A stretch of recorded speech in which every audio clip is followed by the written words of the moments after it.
Hola, buen día para todos.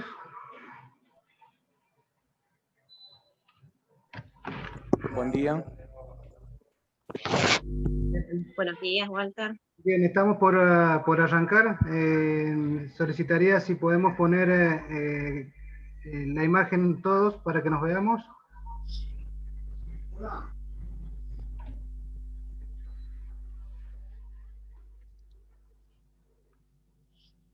Bueno, buenos días para todos, queridos amigos, y feliz aniversario de la UCIN, el 102 aniversario, con esta modalidad por primera vez que tenemos debido a la enfermedad, y festejaremos así a nuestra querida institución. En primer lugar, un saludo para nuestro estimado gobernador Rodolfo Suárez, quien ha enviado un audio porque está viajando a Buenos Aires, llamado por el presidente de la Nación. Le agradecemos, damos la bienvenida también al subsecretario de Industria y Comercio del Ministerio de Economía de Mendoza, Alejandro Sotolov, al vicepresidente de la Cámara Argentina de Comercio, nuestro querido amigo Guillermo Dietrich, que no necesita muchas presentaciones. Gracias, Guille, por estar con nosotros. Sabemos, el presidente mandó un gran saludo, está viajando a Concordia, tiene un acto en Concordia, por lo tanto no podía estar con nosotros. Así que un gran saludo. ¿No? Hay un micrófono encendido, perdón. No sé. Es el aniversario, lo que hicimos el año pasado, pero igual ahora es para 100 nada más. Hay un micrófono, por favor, les pediría, Aguilera, no sé quién es. Bueno, en este mismo orden, luego saludar al estimado Alejandro Sorotov, un amigo de la casa, y a Guillermo Dietrich. Un gran saludo para los presidentes de cámaras territoriales del sur, del Valle de Uco, del norte, del Gran Mendoza, de la zona este de Mendoza, asociadas o adheridas a UCIN, a las cámaras específicas, que son muchas y están contenidas también dentro de la Unión Comercial Industrial. Un gran saludo para mi mesa ejecutiva, que han sido un gran soporte durante este año en mi responsabilidad como director de la institución, y realmente ha sido un orgullo poder estar al frente. Un gran saludo también para la comisión directiva, con quien tenemos una gran interacción y podemos trabajar últimamente de muy buena manera. Esto nos enorgullece. Un saludo muy especial para nuestra planta de colaboradores, en el nombre del gerente, el licenciado Walter Carvalho. Saludo a todas las señoras y señores que constituyen la planta laboral de la UCIN con sus respectivas comisiones. No voy a nombrar a ninguna porque son varias las comisiones, varios los departamentos que tenemos, y entonces si capaz que nombro a uno y me olvido de otro y me van a retar después. Así que un saludo para los chicos y las chicas de UCIN, los quiero mucho, ustedes lo saben, y a todos los departamentos que tenemos que van creciendo con forma constante. Y un especial saludos, y de paso que es noticia, un especial saludos para la Mesa Empresaria Mendoza, que hace poquito tiempo nosotros hemos ingresado. Nos llamaron y me invitaron a una reunión muy sencilla, muy cordial, a que fuéramos parte de la Mesa Empresaria de Mendoza, y fue con tanta cordialidad. Veo al amigo Sergio Martini, que fue el que hizo mucha fuerza para que pudiéramos estar, pero Muchas gracias, Sergio, por tu buena gestión de ACDE. Y la Mesa Empresaria de Mendoza está formada por la Federación Económica de Mendoza, en la figura era Alberto Carletti, ahora está Alfredo Secchi, por el CEM, el Consejo Empresario Mendocino, ahí el titular es el joven Federico Pagano, AEM, la Asociación de Empresarios de Mendoza, Gustavo Kresmar, y bueno, finalmente, por último, ACDE, Sergio Martini, y la WIM, Mauricio Badaloni. Es un gusto haberlos tenido. Y también, perdón si soy redundante, un gran saludo, pero muy gran saludo para la Comisión de Economías Regionales asociadas a la Cámara Argentina de Comercio. La Cámara Argentina de Comercio nos contiene de una forma invalorable, magnífica. Y este grupo de presidentes, amigos de todo el país, estoy hablando de 16, 17 cámaras o más, casi todo el país asociados a la Cámara de Comercio, constituimos no solamente un grupo de trabajo, sino un grupo de amigos. Y ya muchos de ellos sé que estarán aquí presentes, pero todos nos han enviado un gran saludo, como lo ha hecho también en su momento el nuevo presidente Griezmann.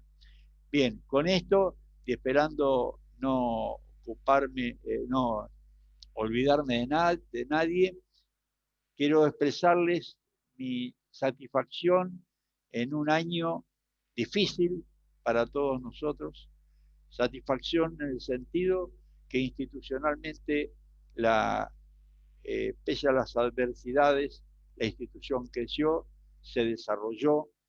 Vuelvo a expresar una mesa ejecutiva muy fuerte, sin fisuras, una comisión directiva que se ha convertido en un grupo de amigos. Y en este año en donde sabemos que estamos mal, en donde tenemos un gran respeto por el sistema sanitario y debemos mantener el distanciamiento social y seguir todas las indicaciones sanitarias que nos entregan. Un año muy difícil para las pymes, un año muy difícil para los trabajadores, un año difícil para todos.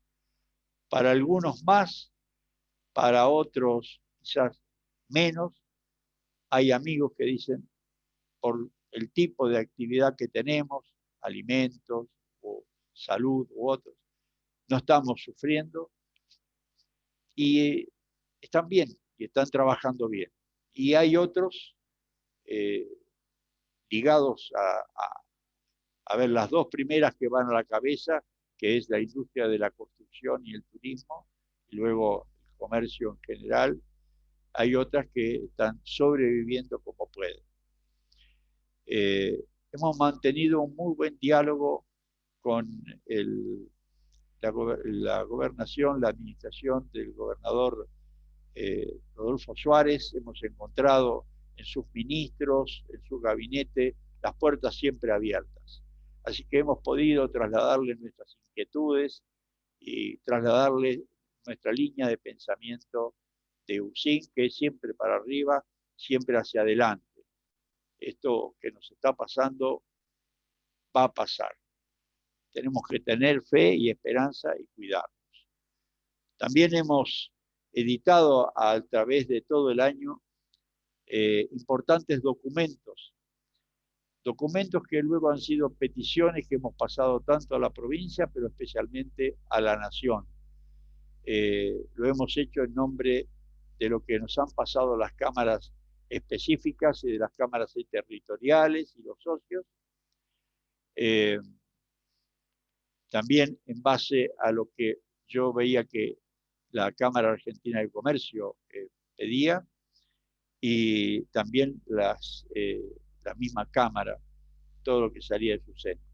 Así que también nos hemos dirigido con documentos varios, que ustedes lo habrán visto algunos de ellos en los medios, a las autoridades de la nación.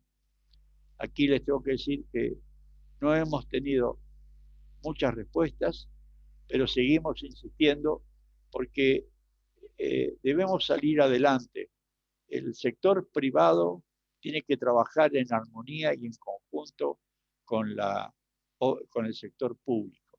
El sector privado solo no puede hacer nada. Tenemos que tener diálogo positivo.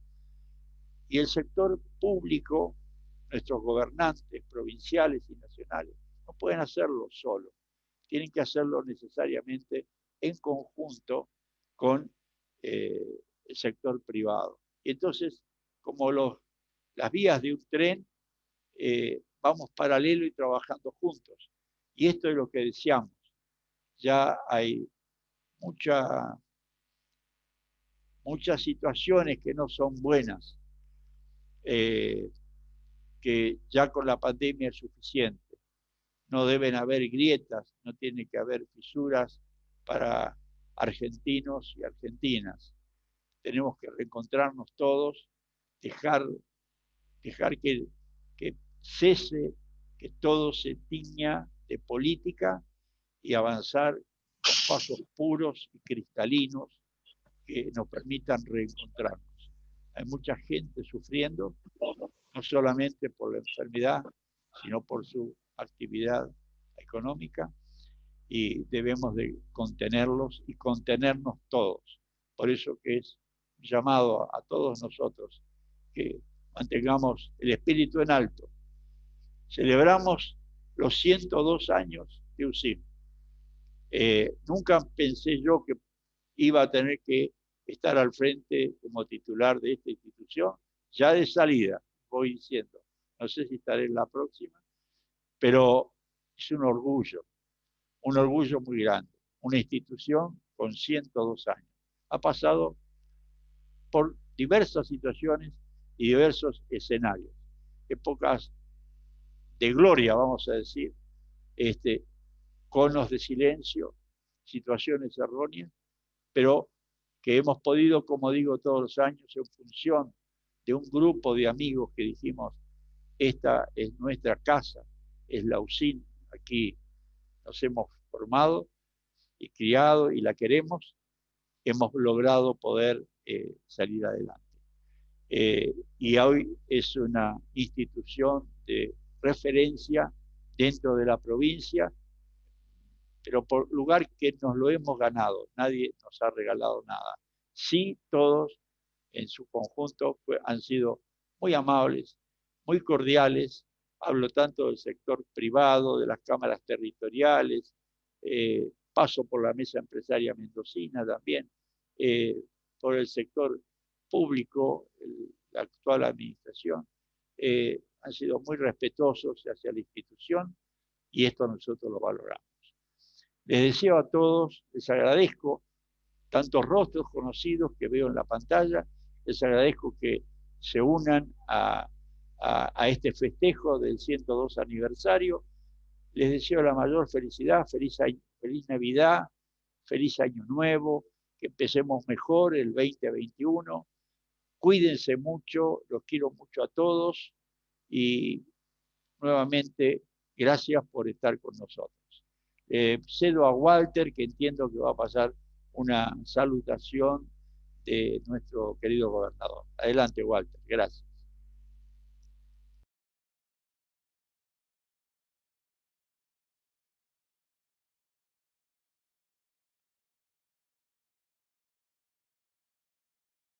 Queridos amigos y amigas de la UCIN, lamentablemente no puedo acompañarlos en esta ocasión, en estos 102 años de una institución señera en la provincia de Mendoza.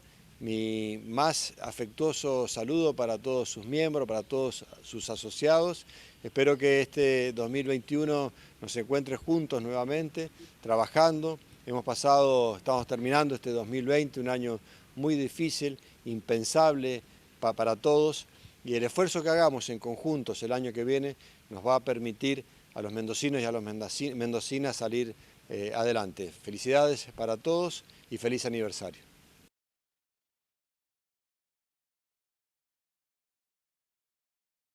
Muy bien, Walter. Corresponde, está presente el subsecretario de Industria y Comercio, nuestro amigo Alejandro Solotov, queremos darle la palabra a él y luego al vicepresidente de la Cámara Argentina. Está con nosotros. ¿Se escucha? ¿Se escucha bien? Sí, perfecto, sí. Buenas tardes, felicitaciones por este nuevo aniversario. Es importante tener instituciones gremiales empresarias en la provincia. Este gobierno le da un rol importante, fortalece la institucionalidad empresaria, la fomenta y la fortalece. En el comienzo de esta situación de pandemia, nosotros convocamos a las distintas gremiales empresarias, entre ellas a ustedes, y fruto de esa convocatoria fue el conjunto de medidas que se lanzaron desde el gobierno provincial. Nosotros consideramos que esas medidas se hicieron en conjunto, que fue un trabajo público-privado para posibilitar un conjunto de herramientas que nos permitieran hacer frente a esta situación. Hemos tratado de tener sentido común, de enfrentar una situación difícil, tratando de siempre consultar al sector privado, tratando de tomar decisiones que no implicaran afectar de manera significativa al tejido económico-social de la provincia, y creo que hay resultados que ya se pueden ver fruto de este tipo de trabajo, de esta articulación. Hoy vemos la noticia que el empleo en la provincia no ha sido tan afectado como en otros lugares del país, y esto es solo una señal. Hay otras más, como es la participación activa del tejido empresario en lo que son los programas lanzados desde la provincia, como el Enlace, como Mendoza Activa, y creemos que justamente el éxito de estos programas es que han sido elaborados en conjunto.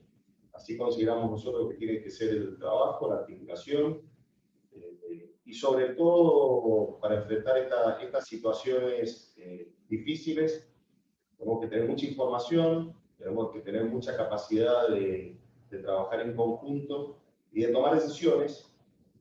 A veces tomar decisiones implica correr riesgos en uno u otro sentido, y acá justamente lo que hemos visto que en distintas situaciones que se han presentado, la provincia es un conjunto, y no hablo solamente del gobierno y de un sector específico, sino distintos actores, lo que es sector primario, sector industrial, transportista, sindicatos, gremiales empresarias, todo este sector, todo este conjunto de sectores han hecho un esfuerzo para tratar de seguir funcionando en tiempos donde teníamos claras restricciones. Entonces, desde este punto de vista, creo que hemos tenido logros como sociedad.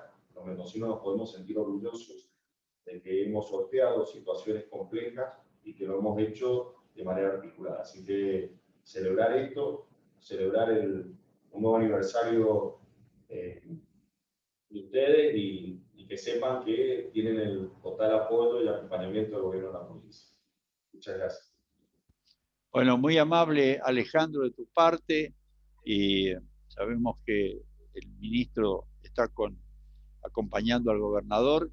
Muy agradecido de contar con tu presencia, estimado Alejandro, y por favor, en nuestro nombre, que transmitas tanto al señor gobernador, a Rodolfo, nuestros saludos, también a Enrique, por la cortesía que han tenido para con nosotros. Muchas gracias, Alejandro, por estar presente por el gobierno de Mendoza.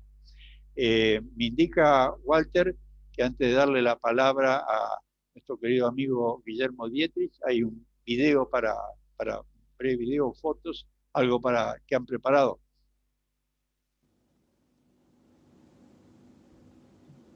Así es, Daniel. Ahí es un pequeño videito que queremos compartir.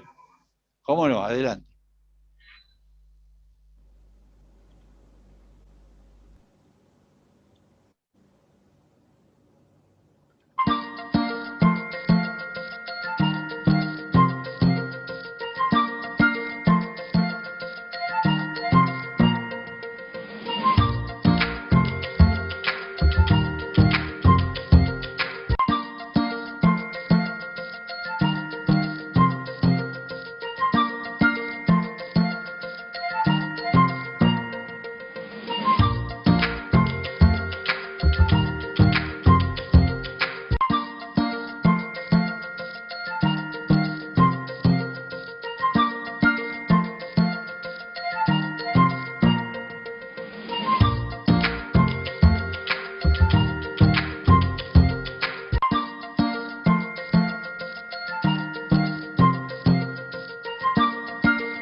Muy bien, muchas gracias.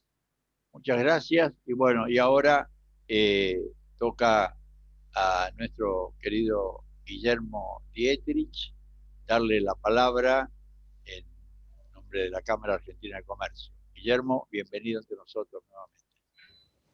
Buenos días a todos. Felicidades a Mendoza, felicidades a Usín. Lamentablemente este año no nos podemos dar el abrazo fraternal que nos hemos dado muchos años. Sí. Gracias, Daniel, por convocar a la Cámara Argentina de Comercio. Gracias al gobernador por sus palabras, a su equipo. Mando también saludos respetuosos a todas las cámaras de Mendoza, que he visto algunas caritas ahí, que están comprometidos y que no aflojan en esta cosa maravillosa que es la dirigencia, pero en consecuencia es aportar para uno de los mejores países que tiene la Argentina, que lamentablemente no encontramos las administraciones correctas para que Argentina sea el boom que necesita serlo. Pero el agradecimiento también de este espacio, de esta charla entre colegas y amigos, es especialmente a mi cámara, junto a la cámara de ustedes, por dos cosas. Porque hoy tenemos a nuestro presidente Natalio Mario Gridman, que ayer le dije: Natalio, hemos viajado, vos sos federal como yo, tenés que estar. Bueno, tenía que viajar, como dijo Daniel, pero obviamente adora la Cámara de Mendoza, y bueno, y yo tengo el orgullo de que él me diga, vos sos muy respetado en el interior, así que cubrime este espacio.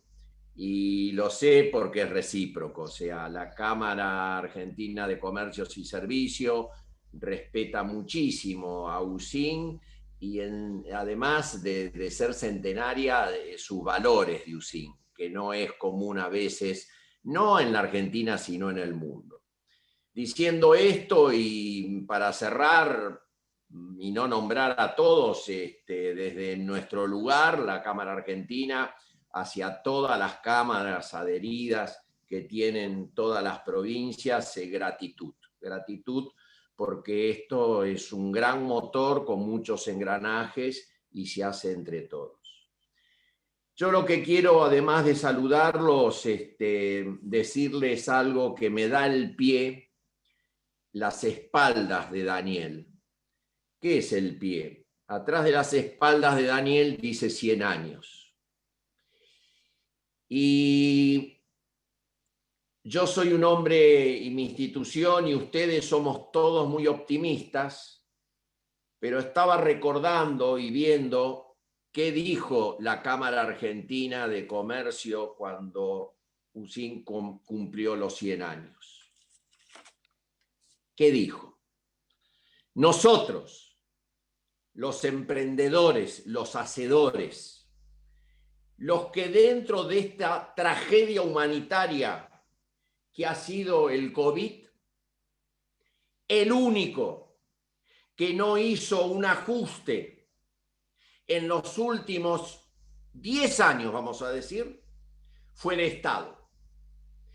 Todos nosotros hemos bajado nuestros gastos, hemos hecho reingeniería en nuestras actividades, todos. El hacedor para mí no es solamente el que tiene el hotel, la fábrica, el negocio, lo que sea, todo. El hacedor es el hombre que se levanta a las 7 de la mañana, se gana el mango y le lleva la comida a la mesa a su familia. El hacedor en la Argentina está penalizado, porque en la Argentina, lamentablemente, y no estoy hablando de un gobierno en sí, en la Argentina se avala más al vago que al hacedor. ¿Y cómo será el problema del Estado? Que este año el gasto del Estado aumentó el 64%. Y no es por la maldición del COVID, porque el COVID es una peste que está en todo el mundo. Pero vuelvo a los 100 años. ¿Qué dijimos en el 2018 en Mendoza? Para los hacedores. Riesgo sí, incertidumbre no. Hace 10 años tenemos incertidumbre. La imprenta del mundo que hay haciendo billetes, lo dijimos en el 2018 y seguimos haciendo billetes. Y encima nos dicen que eso no va a traer inflación. ¿Qué dijimos en el 2018? Hay que generar dólares. Argentina tiene todo para generar dólares, pero tiene que entender que entramos en la economía digital en el mundo, pero la economía digital también es para exportar un ojo de bife envasado al vacío y no una resma de carne, porque la riqueza las tenemos, pero no las explotamos. ¿Qué dijimos en el 2018? Para ser competitivos, que lo somos, no tenemos que tener impuestos distorsivos. Tenemos 110 impuestos.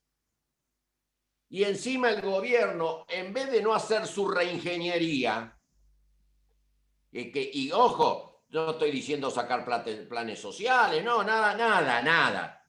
Pero que anden en colectivo, que no tengan pilas de choferes y secretarios, que nos arreglemos como andamos nosotros, que vos andás en tu auto, en la moto o en la bicicleta.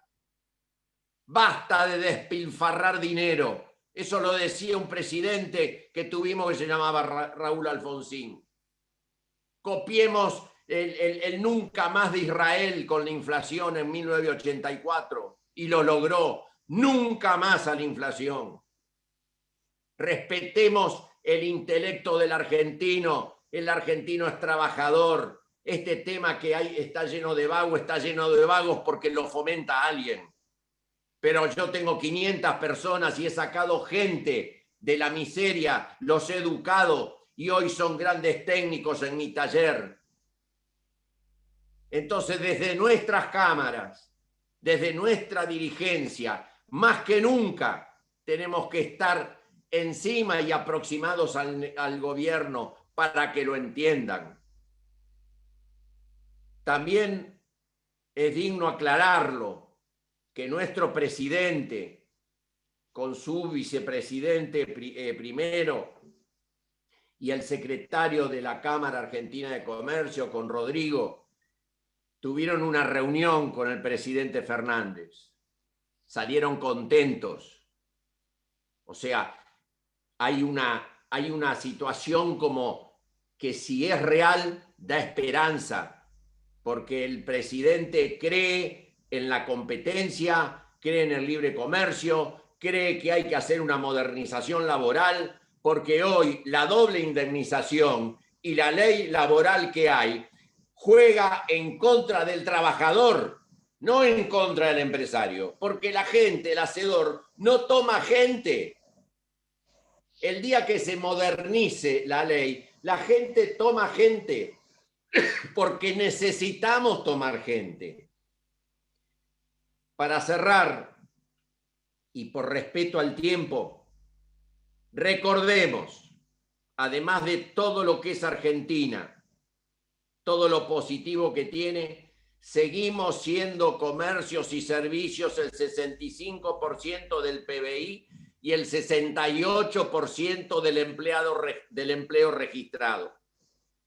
De vuelta, logremos aquella palabrita que insisto tantas veces, menos impuestos por mayor recaudación, para que todo ese mercado del 40% que es clandestino, negro, se ingrese en la economía, que haya justicia y que haya seguridad económica, que vengan las inversiones y no los traicionen, que la justicia no esté comprometida con los gobiernos de turno, para que todos podamos tener la libertad de crear.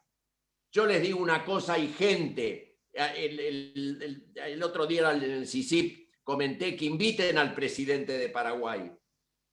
porque Paraguay es un ejemplo, tiene 3 impuestos. La gente el argentino, el hacedor no se está yendo a Estados Unidos, no se está yendo a Uruguay tampoco, se está yendo a Paraguay, porque Paraguay tiene el guaraní, que tiene 70 años, perdón, y Argentina le sacó 5 dígitos a la moneda en los últimos 50 años, y le sacó 13-0, y nosotros estamos todavía juntos. Entonces, ¿qué pasó con nosotros? Todos los que estamos conectados ahora, chicos, un aplauso para ustedes, porque somos magos, porque el Estado nunca al hacedor lo ha ayudado. Bueno, les mando un beso enorme a todos, les deseo feliz Navidad, feliz Año Nuevo, deseo en estos 102 años que estos mensajes de todos ustedes les lleguen a las autoridades y bueno, como dije un día, la esperanza es el sueño despierto. Que Dios los bendiga. Feliz cumpleaños. Gracias, querido Guillermo, por tus palabras, gracias por tu aliento y tu sinceridad. Y sí, como dices, estamos en línea con estos pensamientos, con estas situaciones que nos frustran y al mismo tiempo con la esperanza de poder salir adelante.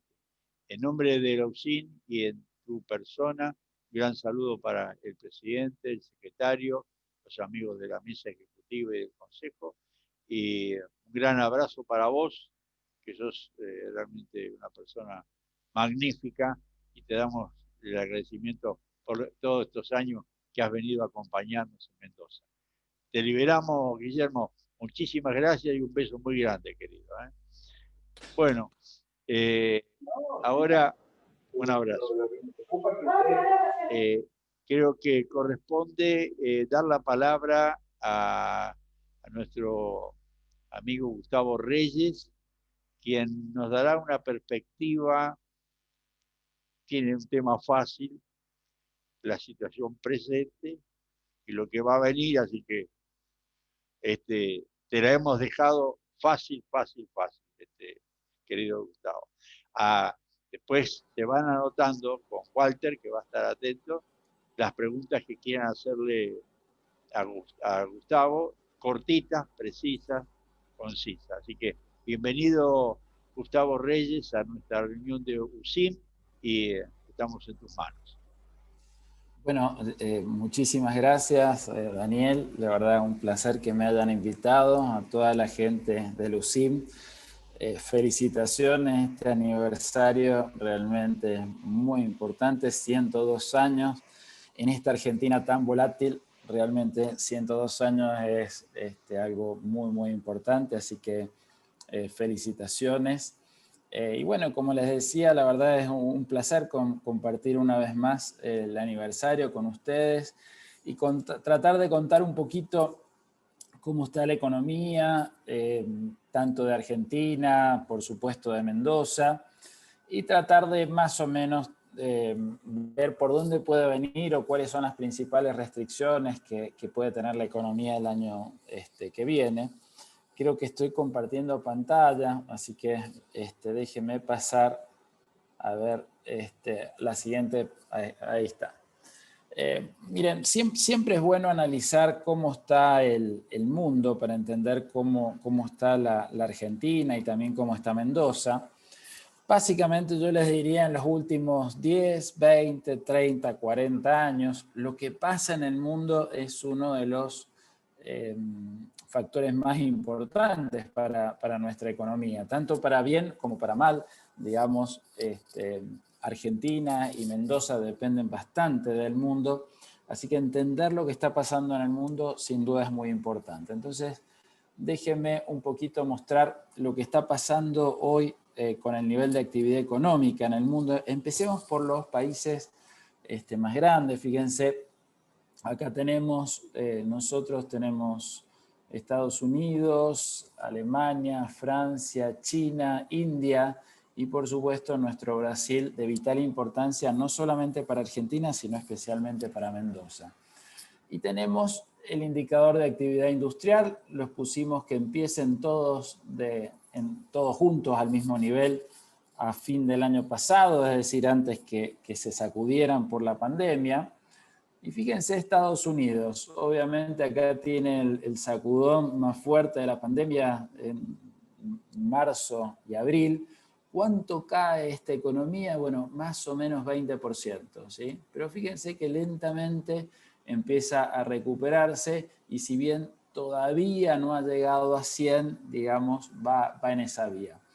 Algo parecido pasa cuando vemos Alemania.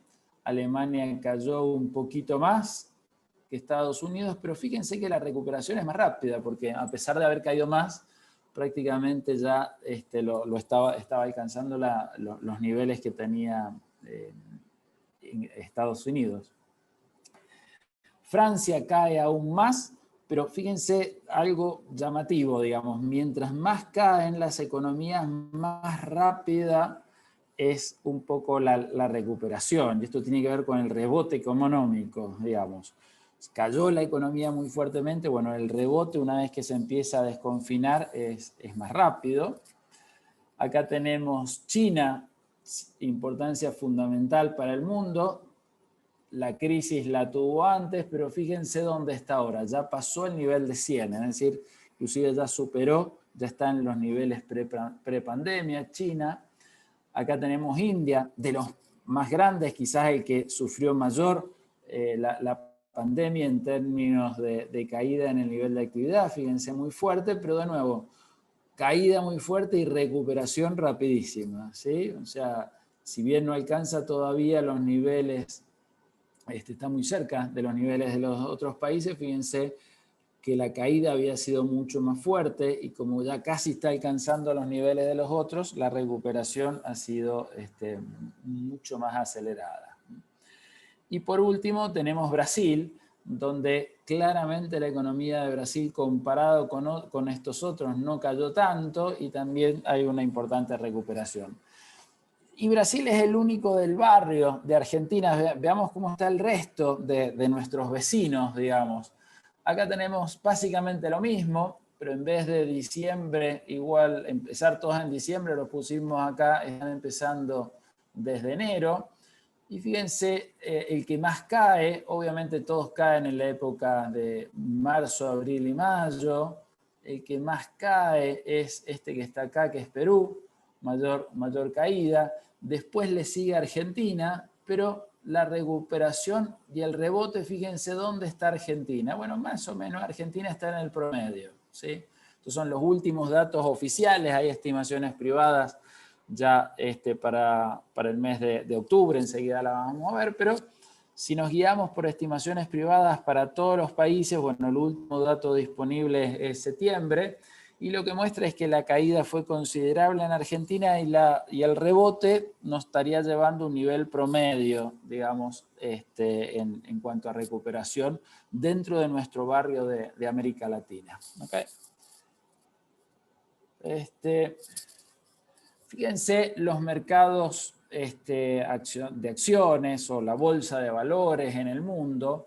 Bueno, cuando vino el pánico del coronavirus, se conoció pleno pico de la pandemia, fíjense las fuertes caídas en todas las bolsas de valores. Fuertes caídas, ¿por qué? Porque cuando la gente tiene pánico, ¿qué es lo que hace? Y se va a cosas, activos mucho más seguros, entonces huyeron de la bolsa de valores de todos lados, ¿sí? Fíjense que cayeron en los países avanzados, cayeron en los países emergentes, muy similar, y bueno, en Latinoamérica, más riesgosa que el promedio, las caídas fueron más importantes. Ahora, cuando la pandemia se empezó, yo diría, a dominar un poquito, el pánico empezó a bajar, fíjense más o menos a partir de junio cómo esto empezó a mejorar.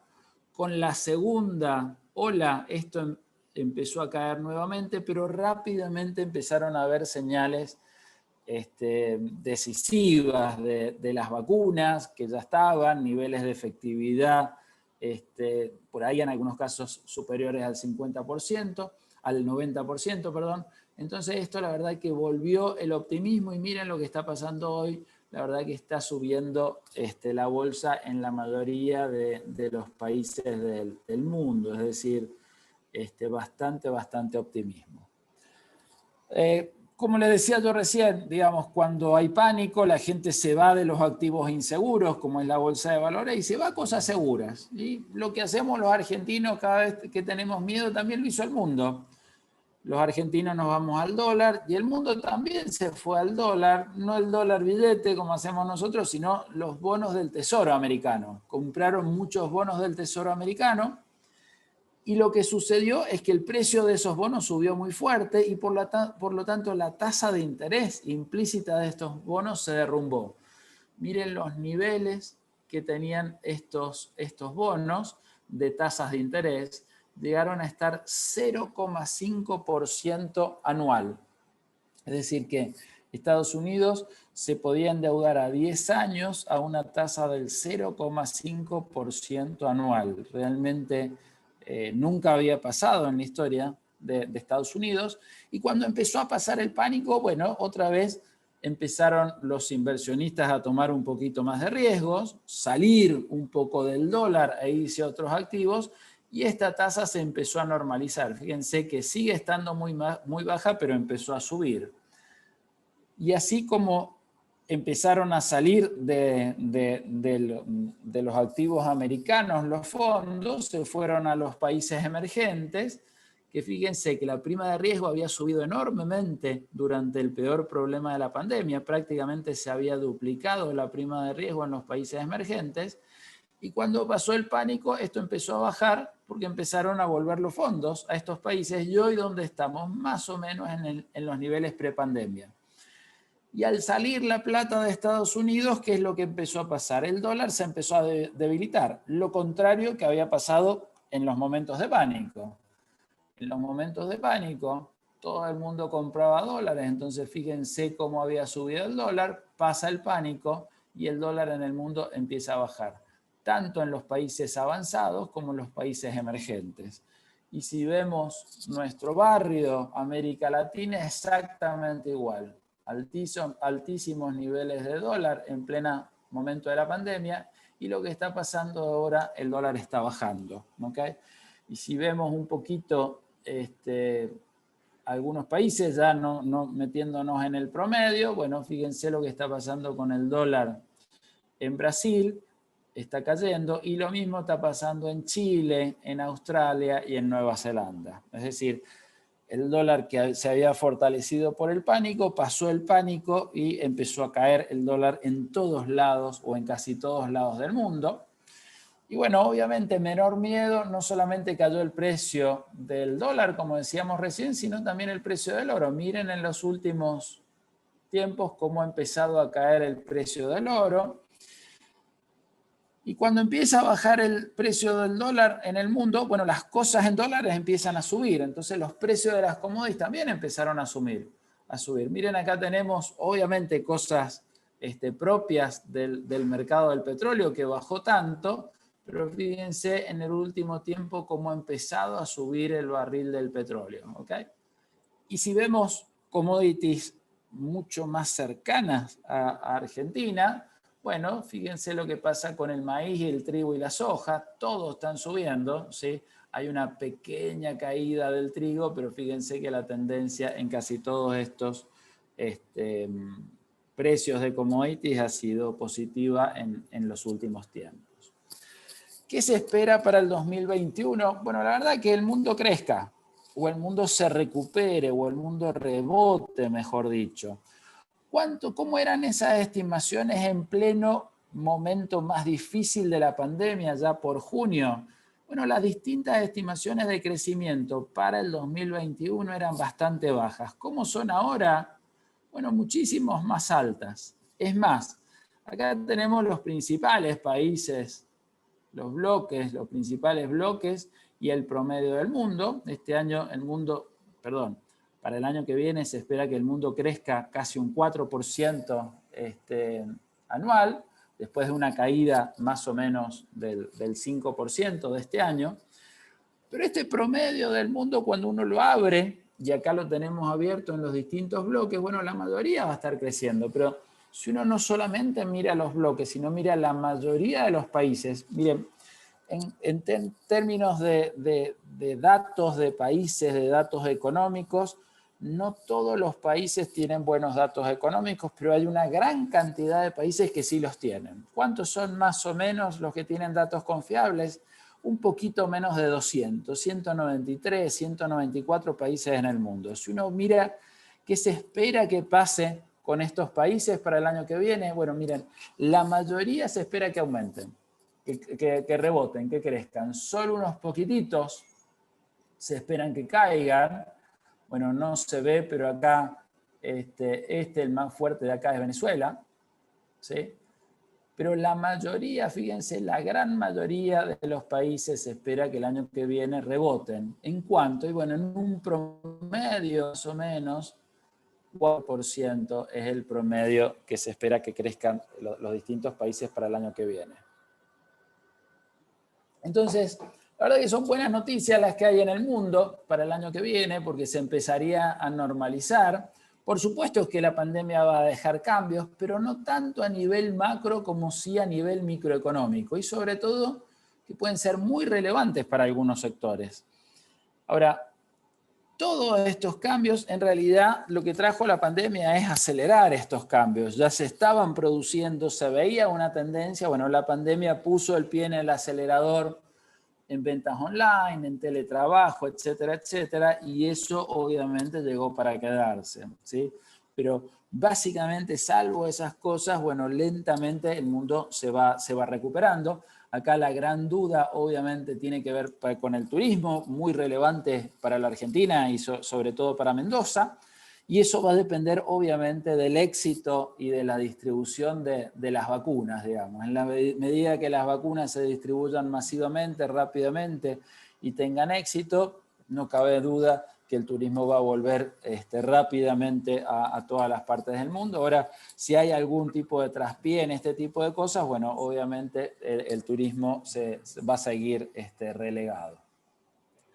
Entonces, lo que vemos para el 2021 es que hay un rebote en casi todas las economías. Las tasas de interés van a seguir siendo bastante bajas, es decir, hay una enorme liquidez de dólares en el mundo y por eso el dólar se mantiene bastante bajo. Y un dólar bajo, ¿qué quiere decir? Buenos precios para las commodities, ¿sí?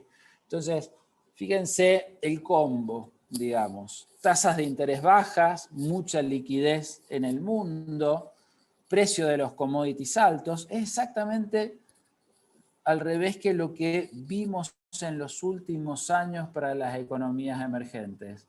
Las economías emergentes en los últimos años empezaron a ver que les subía la prima de riesgo, por lo tanto tenían menos fondos en el mundo, el dólar se fortalecía de la mano de Trump y al mismo tiempo los precios de las commodities bajaban. Bueno, esto se revierte en principio en el escenario base para el 2021, por lo tanto son muy buenas condiciones para el promedio de los emergentes y en especial para nuestro socio Brasil, que tiene problemas en su contexto político. La volatilidad en las encuestas de Bolsonaro es bastante alta, pero en la medida que traten, que puedan acotar ese riesgo político de los hermanos Brasil, la verdad que las posibilidades de muy buen rebote en Brasil son bastante altas. Y en términos de la Argentina, bueno, estas son excelentes noticias, ¿sí? O sea, mundo emergente creciendo o recuperándose, un Brasil con fuertes potencialidades, altos precios de las commodities, la verdad que para Argentina es claramente un buen contexto externo. En términos de las acciones o los precios de nuestras empresas, la verdad que están baratísimos. Miren, acá está la recuperación de la bolsa del mundo y la recuperación de los activos en Argentina. Están baratísimos, ¿sí? Y eso porque le pusimos que empezaran todos juntos desde febrero. Como Argentina viene cayendo en los últimos 2 años, si tomamos en vez de base febrero de este año, base 2018, esta diferencia sería muchísimo más alta. Entonces acá hay 2 formas de verlo, digamos, el vaso lleno o el vaso vacío. Bueno, el vaso lleno es que Argentina tiene enormes posibilidades de captar fondos si hace bien las cosas, porque sus activos son muy baratos. Ahora, el vaso vacío es que son tan baratos porque tienen muchísimo riesgo. Entonces, por eso están tan baratos. En términos de nuestro comercio internacional, en términos de los precios de las commodities, bueno, habíamos visto que habían mejorado muchísimo. Se espera que estos buenos precios continúen el año pasado, a pesar que en algunas commodities va a haber una pequeña caída en la cosecha. Fíjense, una pequeña caída en maíz, en soja más o menos parecido, pero en trigo de nuevo una pequeña caída. Bueno, ¿qué pesa más? ¿Los mejores precios internacionales o la caída en la cosecha? Bueno, la mejora en los precios internacionales pesa bastante más. Fíjense, acá tenemos el valor total de las cosechas en dólares. ¿Y esto cuánto podría ser para el año que viene? 5.000 millones de dólares más. Es decir, es una muy buena noticia, por supuesto. Esto en la medida que se eliminen esas exportaciones, que entren al país. Para eso se necesita claramente alguna confianza en la dinámica cambiaria, que es, como vamos a ver enseguida, es uno de los puntos claramente más débiles que tiene la macroeconomía de Argentina. ¿Okay? Entonces, resumen, muy buen contexto externo para Argentina. Bueno, el gran desafío es poder aprovecharlo, básicamente. ¿Cómo está hoy la economía argentina? Bueno, déjenme mostrarles 8 gráficos que son claves para entender cómo está la economía argentina. Lo mostrábamos recién. La economía está en pleno rebote, después de una caída muy importante, se está recuperando. ¿Okay?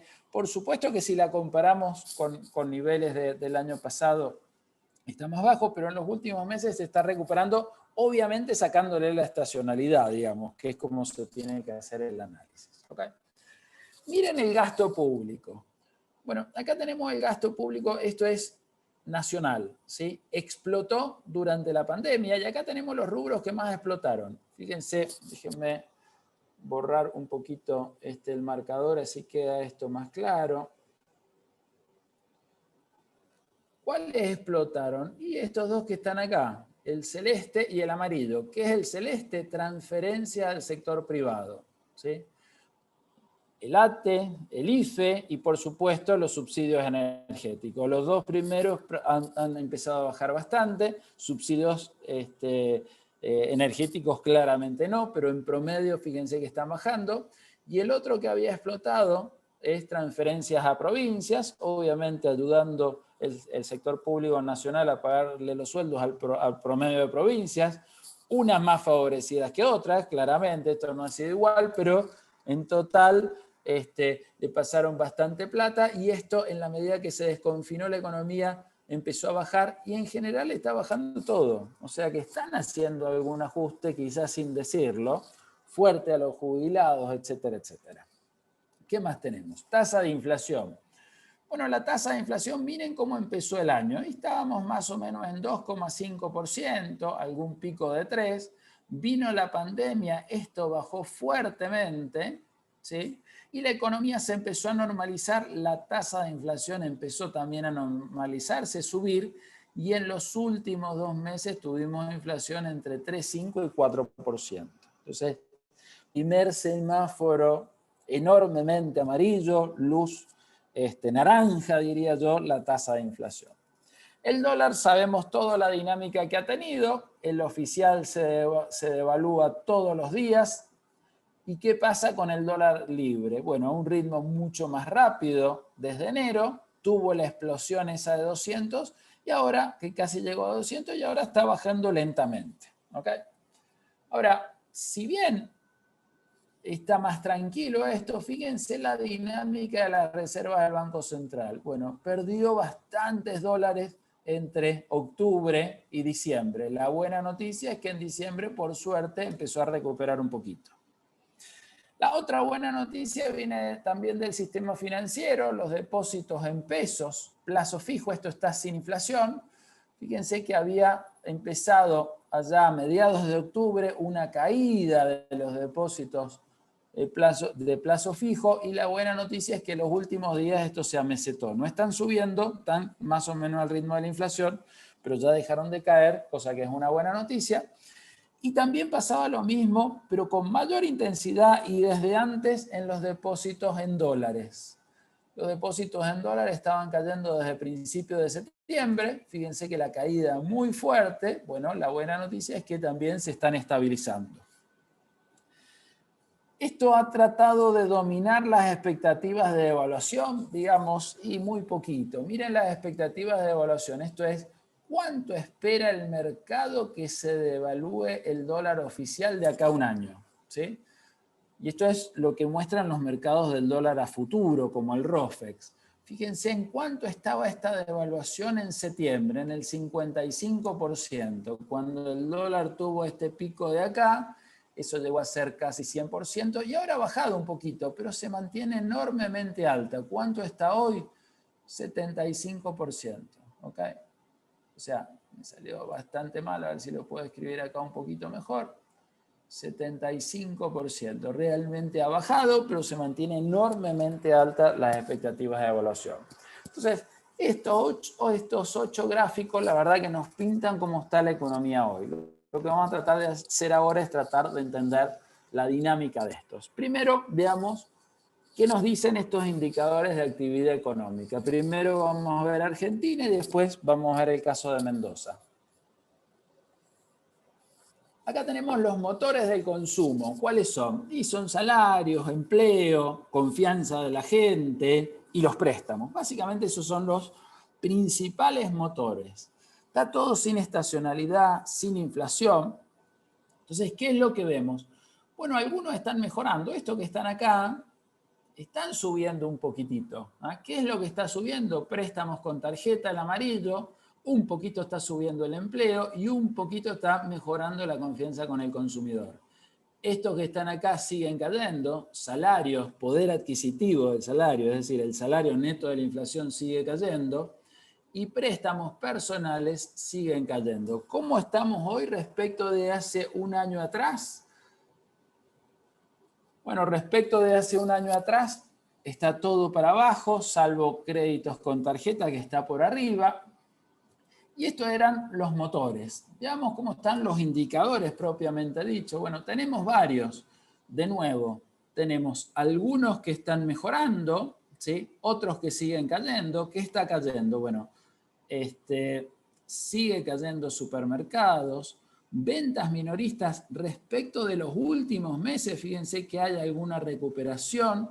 Lo mismo pasa con el IVA cobrado, que tiene mucho que ver con la actividad económica. Lo mismo pasa con importaciones del consumo y también pasa lo mismo con centros comerciales. Claro, habían tenido caídas tan fuertes porque estaban cerrados, empezaron a abrir, bueno, un poquito más están vendiendo. Y también con autos se están recuperando. Todos, o no todos, pero buena parte de esos siguen estando por debajo del año pasado.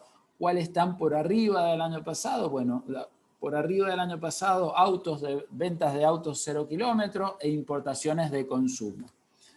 ¿Qué pasa con los indicadores de inversión? Bueno, la verdad es que cuando uno mira esto, han caído muy fuertemente, pero respecto de los últimos meses se están recuperando. Fíjense, indicadores de insumos de la construcción y indicadores de importaciones de bienes capital y bienes intermedios, ¿ok? Inclusive en varios de ellos están por arriba del año pasado. Por último, los indicadores de comercio exterior, las exportaciones más o menos venían bien, pero fíjense en los últimos meses cómo empezaron a caer, y las importaciones están por debajo del año pasado, pero miren en los últimos meses, empezaron a subir, ¿ok? Entonces, muy rápidamente, ¿qué nos dicen toda esta maraña de indicadores que uno va para arriba, otro va para abajo? Bueno, la verdad que nos dicen es que hay un rebote natural como consecuencia del desconfinamiento de la economía. Estaba todo cerrado, se empezó a abrir y la economía obviamente se empezó a recuperar de a poco, pero es mucho más intensa en aquellas actividades que demandan dólares oficiales o son sustitutos de dólares oficiales. ¿En cuál es más intensa? Y todo lo que es bienes importados.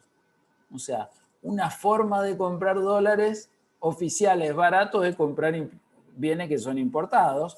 una forma de comprar dólares baratos es comprar autos, y si no se pueden comprar dólares, una forma también de ahorrar alternativa a los dólares son insumos y materiales de construcción. Es decir que las altas expectativas de devaluación que estábamos viendo están ayudando a algunos sectores a reactivarse, básicamente porque la gente está viendo que el dólar puede subir bastante más de lo que ha subido, estoy hablando del dólar oficial, entonces trata de comprar este tipo de bienes.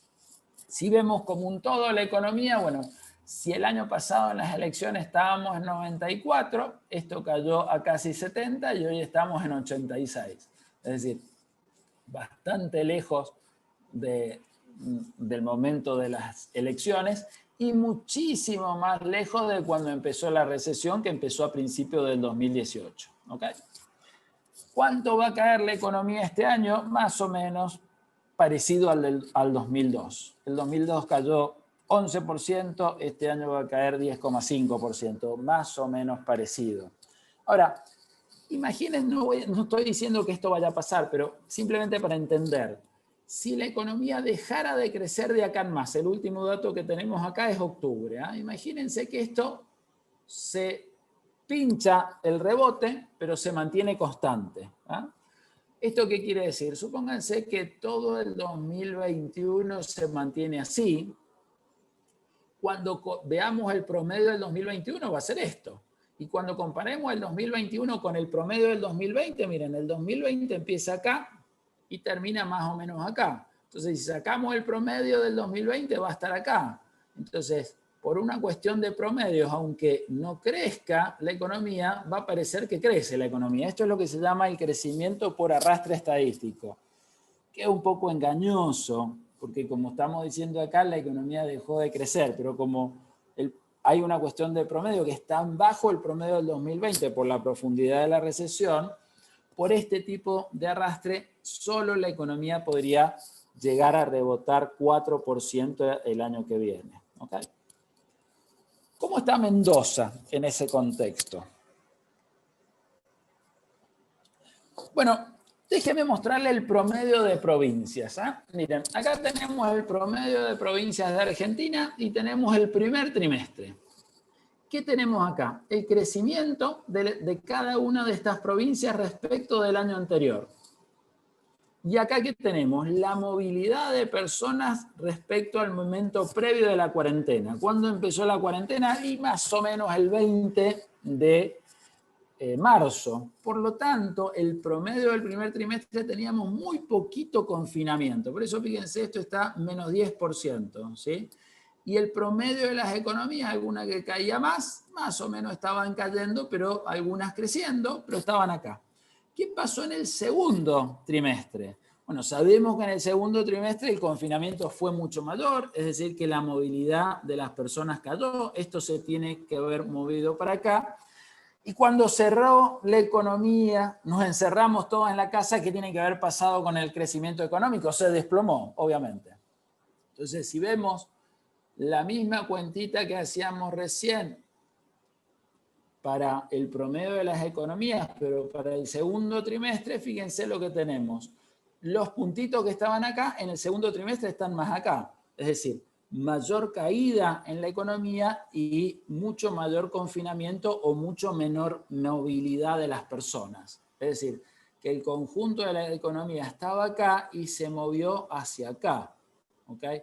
Con fuerte caída en el crecimiento económico, fruto obviamente de la fuerte caída en la movilidad de las personas. ¿Qué pasó en el tercer trimestre?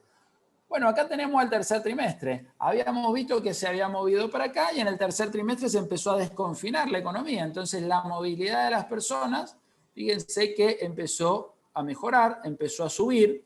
Ya los niveles de confinamiento, miren los puntitos verdes, están por acá.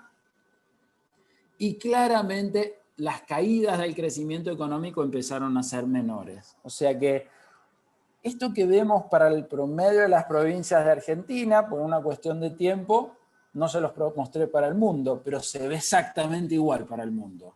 Y es algo lógico, si la economía cierra, la actividad económica se desploma, Y si yo tenía el kiosco cerrado y de repente lo puedo abrir, no es que voy a tener un boom de ventas, pero si antes vendía 0 y ahora vendo un chocolatín, bueno, mis ventas empiezan a mejorar. Entonces, básicamente este es el rebote que estamos viendo. Específicamente Mendoza respecto de la Argentina, acá tenemos la movilidad de personas para trabajar en Mendoza y en Argentina. Acá tenemos el primer trimestre, muy parecido. Segundo trimestre, fíjense que la movilidad promedio de toda la Argentina cayó un poquito más que en Argentina que en Mendoza, y el desconfinamiento o la movilidad en Mendoza empieza a ser mayor y más rápido el desconfinamiento. ¿Qué es lo que da? Bueno, obviamente lo que da es que la caída que tuvo Mendoza, importante, pero menor que la caída que tuvo Argentina. Y por supuesto, tercer trimestre todo se desconfina y tanto Mendoza, déjenme borrar esto así se ve bien, tanto Mendoza como Argentina, a medida que se desconfina, empiezan a mejorar los indicadores de actividad económica, pero obviamente estamos todavía por debajo de los niveles pre-pandemia, por decirle algo así. Esto le pusimos que partiera desde fin del año pasado. ¿Ok? Sectores, bueno, muy rapidito, digamos, lo mismo se ve en los sectores. Fíjense, acá tenemos todos parten de 100. El único que está medido en este eje, déjenme de nuevo borrar los garabatos, el único que mido en este eje es el sector de la construcción, porque cayó muchísimo más. Fíjense la caída del sector de la construcción. Si esto empezó en 100 fines del año pasado, llegó a 60, es decir, cayó un 40%. Y hay recuperación. Detrás de esta recuperación, ¿qué era lo que estábamos diciendo? Básicamente, no pueden comprar dólares, entonces empiezan a comprar materiales de construcción, y ahí tenemos los problemas de boom de venta de cemento, escasez de materiales de construcción, etcétera, etcétera. Básicamente, un movimiento en la parte de construcción del sector privado, no así lo mismo dedican a la construcción del sector público. En el resto, ¿qué es lo que veo en comercio? También fuertísima caída y ahora una leve recuperación. Le hemos sacado autos porque la reactivación de autos distorsiona un poquito el promedio, porque justamente muchos están volviendo a comprar autos como sustituto del dólar, lo que decíamos nosotros, y donde la caída fue menor, obviamente, en la industria, y acá tenemos la recuperación. Básicamente acá están las ventas de vinos, digamos, el consumo de vinos que ha mejorado. Entonces, eso es lo que tenemos. El sector que tuvo este año una mala cosecha y no se ha recuperado, bueno, el agro, obviamente acá tenemos la mala cosecha del agro en promedio. ¿Ok? Bueno, salieron hace muy poquito, creo que ayer o antes de ayer, los datos de desempleo. La verdad que hay que tener cuidado cuando uno mira los datos de desempleo. Miren, en más de un portal salió que la tasa de desempleo de Mendoza bajó considerablemente a la mitad. Estaba en el 16%, en casi 15-16% y ahora está en 3%. Esto era segundo trimestre y esto es obviamente tercer trimestre. Bueno, esta comparación no se puede hacer. ¿Por qué no se puede hacer? Porque tiene estacionalidad. O sea, si yo estoy trabajando en un shopping y veo las ventas de diciembre y las comparo con las de noviembre, bueno, la verdad es que obviamente las de diciembre van a ser mejores por el tema de estacionalidad de las fiestas. Bueno, cada trimestre tiene su estacionalidad específica, entonces lo tenemos que comparar no con el trimestre anterior, sino con el año anterior. Y ahí sí hemos visto que bajó, pero poquito, la tasa de desempleo, de 8,7 a 8,3%. Ahora, ¿esto es una buena noticia? Bueno, parecería que sí, pero la verdad que esconde algo que es una mala noticia. ¿Sí? ¿Por qué esto es una mala noticia? Bueno, miren, acá tenemos la cantidad de desempleados. ¿Sí? Acá tenemos aumento de desempleados en este año, tercer trimestre del 2020 respecto al tercer trimestre del 2019.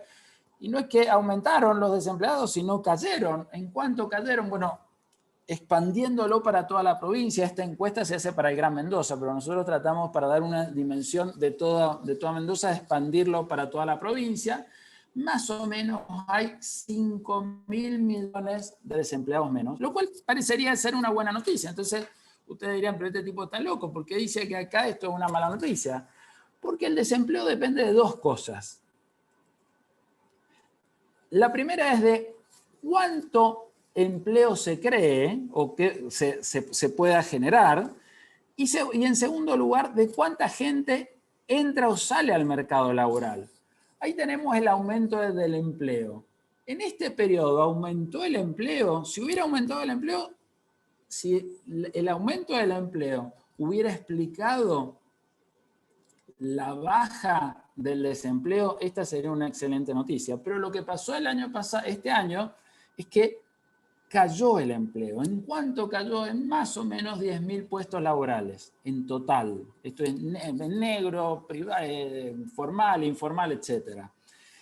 Entonces, ¿esto qué quiere decir? Que cayó fuerte el empleo en la provincia.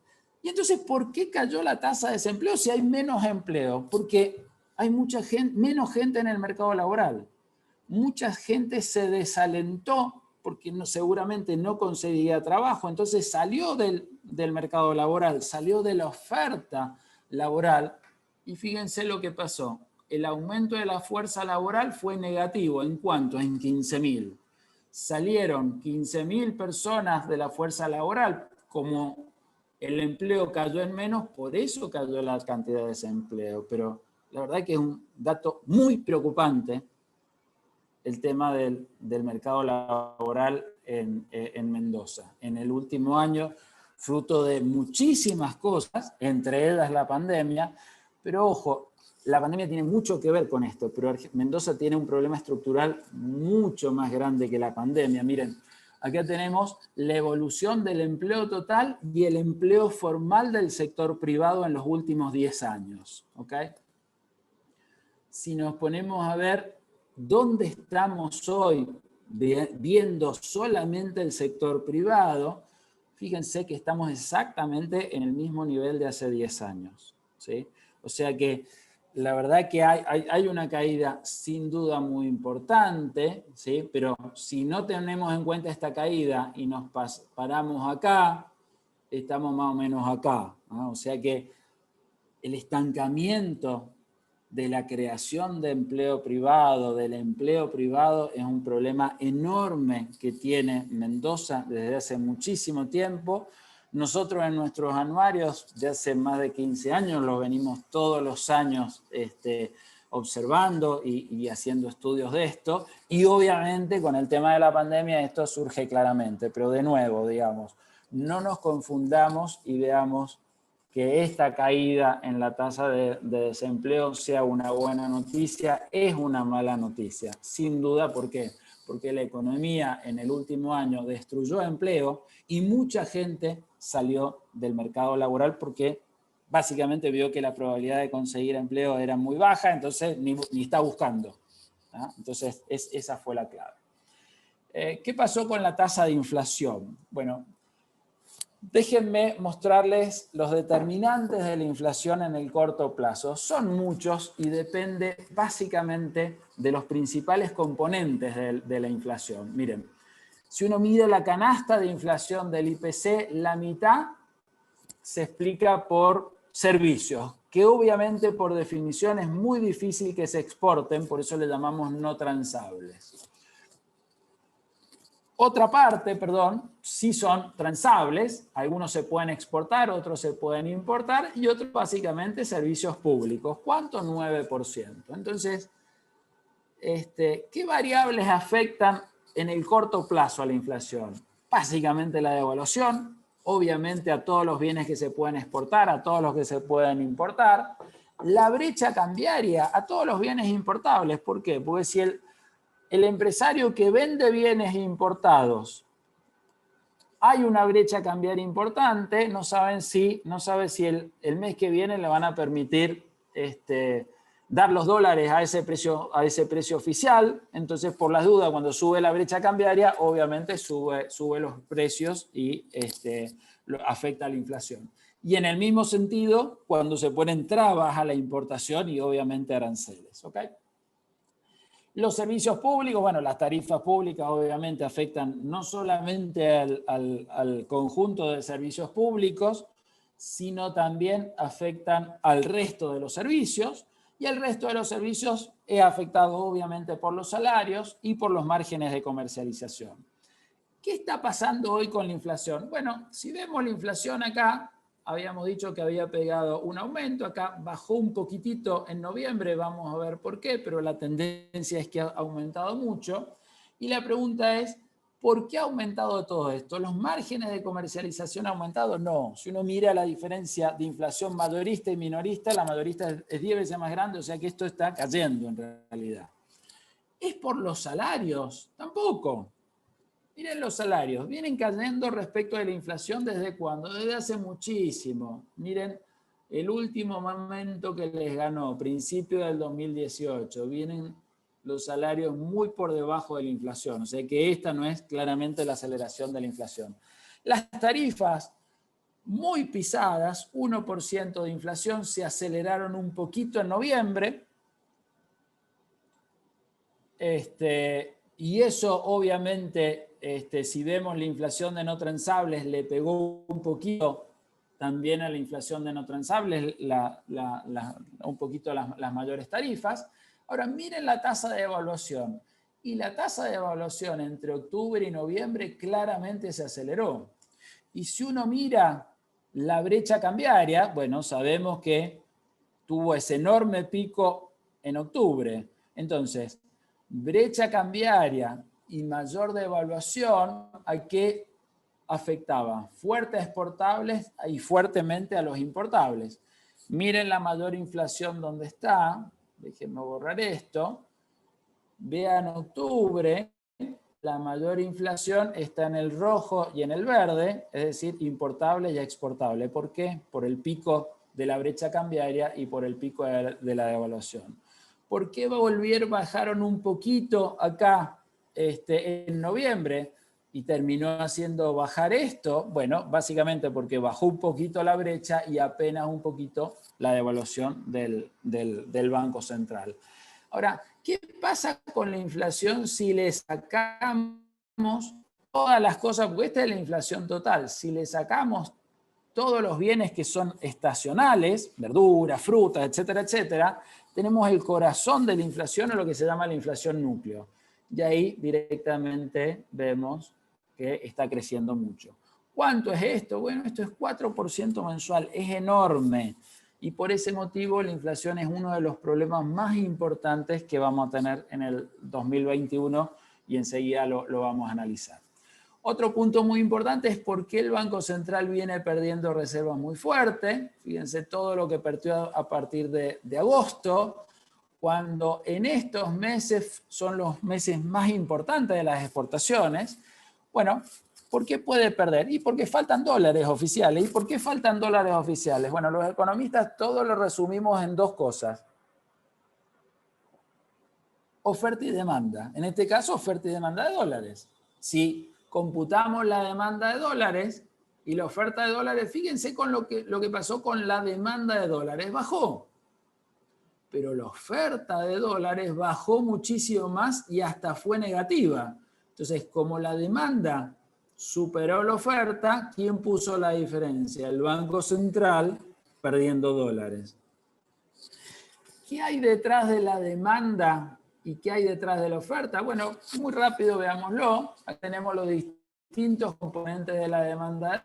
¿Cuál es el más grandote de todo? Este verde, ¿sí? Atesoramiento, compra de dólares. Con el super cepo, fíjense que estos verdes, cómo han disminuido. Miren lo que eran en los años de Macri, el verde. Y lo que también disminuyó con la pandemia, obviamente el turismo. Entonces la demanda en realidad está cayendo de dólares oficiales, ¿ok?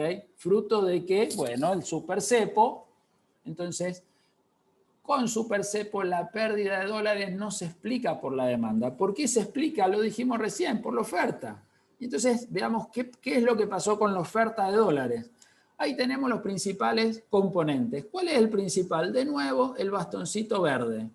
Miren el bastoncito verde en los últimos meses. Desapareció. No está el bastón verde. ¿Qué pasó? Exportaciones y exportaciones menos importaciones. Balanza comercial se fumó. Entonces, la oferta de dólares bajó mucho. Y el otro, que se volvió negativo, que en algún momento fue positivo muy fuerte, que son los préstamos. Los préstamos se volvieron negativos. ¿Qué quiere decir esto? Que todos los que tenían deudas se aceleraron para pagar esas deudas, para comprar los dólares baratos del Banco Central, y por lo tanto los préstamos fueron negativos.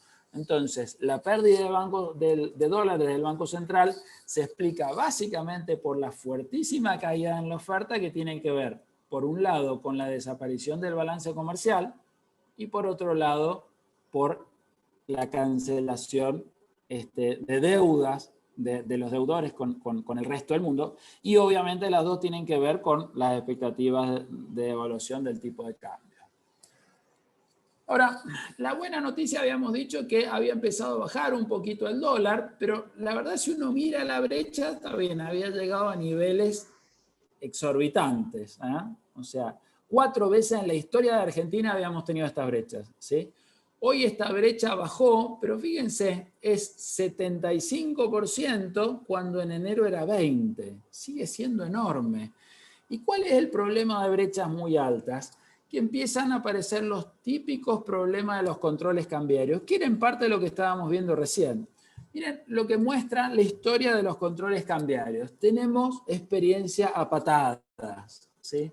¿Cuándo empezaron los controles cambiarios en Argentina? En los años 50. Miren, estos son todos los 50. Miren lo que pasa con la brecha cambiaria. Sube.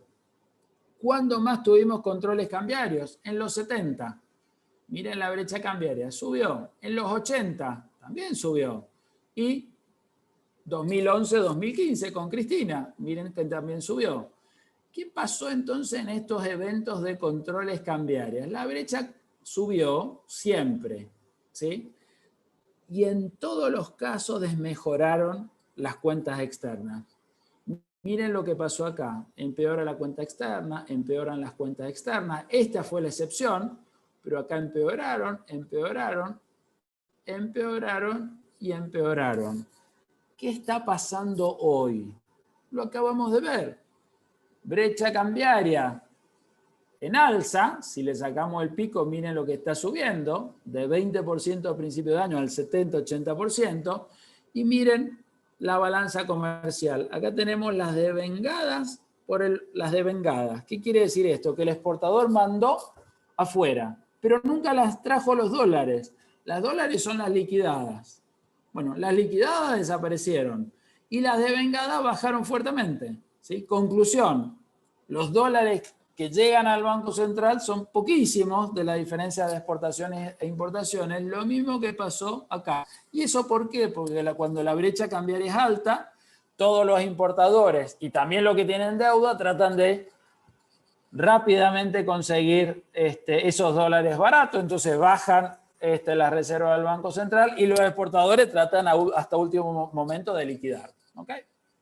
Entonces, detrás de todo esto, ¿qué está? La enorme brecha de evaluación esperada que decíamos recién, cerca del 75%, y si la gente espera una devaluación del tipo de cambio, obviamente no liquida exportaciones, las importaciones se aceleran, los que tienen deuda también tratan de pagarlas, y el Banco Central empieza a perder dólares. Mejoró un poquito acá, pero fíjense todo lo que viene perdiendo acá. ¿Y cuántos dólares tiene el Banco Central o cuánto le quedan? Bueno, ese es el otro problema, que le quedan muy poquitos. En total tiene 38.000, pero netos si le sacamos lo que representan de esos dólares, los depósitos que tiene la gente, el swap chino o lo que le debemos a los organismos internacionales que están depositados en el Banco Central, ¿cuánto tienen? Menos de 3.000 millones de dólares. ¿Okay? Entonces, estamos metidos en un círculo vicioso. Banco Central con pocos dólares, altas expectativas de devaluación, eso trae poca liquidación de exportadores, avalancha de los importadores, de los deudores sobre la reserva del Banco Central, entonces Banco Central no se puede recuperar, etcétera, etcétera. Con esta dinámica, ¿puede continuar y llegar la brecha a valores razonables? Que esto tenga valores razonables. Bueno, enseguida vamos a ver qué quiere decir valores razonables. La esperanza del gobierno, ¿qué es? Y el valor de este dólar libre, que es bastante alto. Miren, acá tenemos el valor del dólar libre a precios de ahora, más o menos 146, contado con liqui. El promedio histórico en cuanto está en 90. ¿Qué quiere decir? ¿Que esto está caro? Claro que está caro en términos históricos. Está muy caro. Es más, está más caro que el dólar que había a mitad del 2002. Ese que era carísimo, que venían los chilenos por un ratito, iban al shopping, compraban todo y se volvían. Bueno, ese dólar de 4 del 2002 hoy sería un dólar de 140, es decir, más barato que el contado con liqui, bastante más barato que el dólar blue. Entonces la esperanza del gobierno es, che, si está tan caro, debería bajar. Ahora, la verdad de los precios es que no se determinan en términos de los promedios históricos. El precio de la uva, el precio del vino, el precio de cualquier cosa se determina por la oferta y la demanda, no si está caro o barato respecto de la historia. Sirve la historia, uno entiende muchas cosas con la historia, pero no para decir si algo es caro o barato. O sea, está caro porque el riesgo es alto, por eso está caro el dólar.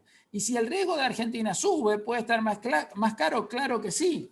Fíjense cuánto estaba el dólar cuando cae el gobierno de Perón, de Isabel Perón, y asumen los militares en el 76. Sería un dólar de ahora de 386. El dólar de Malvinas, 263. El dólar de la hiperinflación, 500 pesos. O sea que si sube el riesgo, claramente puede subir el dólar. Y si baja el riesgo, obviamente puede bajar el dólar en términos de la inflación. ¿Ok? Ahora, ¿de qué depende ese dólar? La verdad es que depende de 4 factores. ¿Cuáles son? De lo que pase con la tasa de interés en el mundo. Si es más alta la tasa de interés del mundo, no sube el precio del dólar. De lo que piense el mercado que va a pasar con el dólar en el futuro. Si espera que suba, va a subir. De la prima de riesgo de nuestro país y de la tasa de interés en pesos. Mientras mayor sea la tasa de interés en pesos, menor va a ser el dólar. Entonces, si uno utilizara estos 4 factores, estos 4 determinantes y tratara de explicar el dólar libre, bueno, la verdad es que lo explicamos bastante bien. Miren, acá tenemos el contado con liqui desde principio de este año hasta ahora. ¿Sí? No son iguales, pero fíjense que cuando el dólar libre estaba por encima de la estimación, la brecha se achicó. ¿Pasó al revés? Sí, pasó al revés. Miren, cuando la estimación estaba más alta y el dólar libre estaba muy tranquilo, bueno, de nuevo se volvió a cerrar la brecha. El caso más extremo lo tuvimos hace muy poquito, cuando llegó a 200. Miren, este es el dólar cerca de 200 y este es el dólar de la estimación. ¿Y qué está pasando ahora? Se está cerrando. Ahora, ¿puede esto seguir mejorando para que esta brecha cambiaria baje a niveles razonables? Bueno, ¿qué deberíamos esperar de cada uno de estos factores? ¿Qué debería pasar con la tasa de interés en el mundo? Y debería bajar. Está bajísima. Y ahora que se está normalizando, lo que vimos recién es que la tasa de interés empieza a subir. O sea que por este lado es muy difícil que tengamos buenas noticias. Expectativas del dólar a futuro. Bueno, depende mucho de qué pase con los precios de nuestras commodities. Y están subiendo, han subido, están en un muy buen nivel. ¿Pueden seguir subiendo? Bueno, los mercados a futuro dicen que se van a mantener, lo cual es una excelente noticia. Pero de ahí a que sigan subiendo no parece ser el escenario más probable. O sea que tampoco ahí hay grandes esperanzas. Donde sí pueden haber grandes esperanzas es acá, en la prima de riesgo país y en la tasa de interés interna. Entonces, la pregunta es, ¿qué debería pasar para que esta brecha baje a niveles razonables con la tasa de interés en pesos y la prima de riesgo? Y un nivel razonable, ¿cuál podría ser? Y el que tuvimos en el cepo cambiario 2012-2015, que fue una brecha promedio del 38%. Entonces, ahí tenemos la evolución de la tasa de interés. Fíjense que ha empezado a subir. y la prima de riesgo que bajó fuertemente con el acuerdo con los acreedores, con la salida del default, y de ahí en más empezó a subir. Esta hoy está cerca de 1.400 y esta tasa de interés de hoy está cerca del 40%. Entonces, ¿qué debería pasar? Y esta debería bajar y esta debería subir. Entonces, ¿qué debería pasar para llegar a una brecha del 38%? Bueno, obviamente el dólar oficial debería seguir al ritmo de la inflación. La tasa de riesgo país debería bajar cerca de 900 puntos, de los 1.400 a 900. ¿Es posible? Claro que sí, con un acuerdo con el fondo. Ahora, ¿cuánto debería subir la tasa de interés en pesos? Al 56%. ¿Es probable que esto pase? No. Porque si el central sube la tasa de interés tan fuerte en pesos, probablemente la poca reactivación que estamos viendo se pinche. Entonces, ¿qué es lo que vemos acá? Que la caída importante, una caída importante en la brecha cambiaria solamente por el dólar oficial, bueno, por el dólar libre, perdón, y la verdad que ha mejorado, pero no le vemos chances para que sea lo suficientemente fuerte para llegar a niveles de brecha cambiaria razonables. Y en la medida que no baje la brecha cambiaria, bueno, continúa este círculo vicioso que decíamos recién. Vamos a ir cerrando el tema de la inflación. ¿Qué nos deja el 2020 en materia de inflación? Bueno, varias cosas nos deja. Fíjense, el 2020 la gente mantuvo muchísimo dinero en su poder en términos del PBI. Miren cómo subió la cantidad de dinero que mantiene la gente en términos de toda la economía. Y lo mismo pasó con los depósitos, ¿sí? ¿Y por qué? Y por dos cosas. Por un lado, obviamente está el cepo, pero por otro lado, la pandemia. ¿Qué hizo la pandemia? Que saliéramos menos, que gastáramos menos, entonces que tuviéramos más dinero en nuestro poder, ¿sí? Y elevó esto fuertemente. A su vez, el Banco Central este año sacó muchísimos pesos de los emitidos. Emitió mucho, pero también sacó mucho. Entonces, ¿qué es lo que hizo? Sus pasivos remunerados, las famosas LELIQs, subieron muy fuertemente. Y miren todo lo que subieron en términos del PBI y en términos de los depósitos. ¿Esto qué les permitió? Bueno, aminorar el efecto de la enorme emisión monetaria.